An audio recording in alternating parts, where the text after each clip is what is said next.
Oh, Sir, nasabi ko na ho kay Pakito yung pinasasabi niyo. good. I'm expecting better news tomorrow. Sir, naisip ko lang baka pwedeng sa iba na natin patrabaho yun. Oo nga, sir. Ang yayabang eh. Akala mo sila yung batas? Lalo na yung Django. Sir, laglag na lang natin sila. Marami pa naman akong pwedeng kausapin eh. Umali, matagal na nating alaga si Pakito. May tiwala na ako sa kanila. Huwag mo na lang pansinin ang kanilang magaspang na ugali. Kriminal yung mga yun. Ano ko ba? Sabi mo, sir. Ang importante ngayon eh, mawawala na ang problema natin. Si Salvador.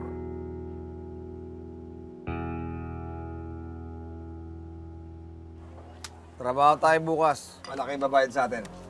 Dali lang yan, boss. May gugulpingin ba kami? O nanakawan? O hold up and tatakutin, bubugbugin. Ito ang target. Isang pipitsuging reporter. Boss, in-interview pala nito si Aling Betchay. Tungkol pala kay Mang Rudy ang report? Kaya kailangan yung turuan ng leksyon ng manahimik. Manilan to, boss. Wala ka challenge. Hindi man lang ako pagpapawisan dyan sa mga yan. Kaya nyo na yan, ha? Django! Django! Ito po ang inyong lingkod. Salvador, Vengador, Manalo, kasangga ng mga napi. Bakit tayo? Django, huwag mong maliitin ang trabaho mo. Kilala man yan o hindi kilala, dapat itrato mo sila ng pantay-pantay. Sige tayo. Malaki ang ibinayad sa atin ni Umali. Kaya tingin ko, ikaw na mismo ang trumabaho dito. Maraming pwedeng kunin sila Umali. Pero sa atin pa rin nagtitiwala. Kaya huwag tayong masyadong makampante.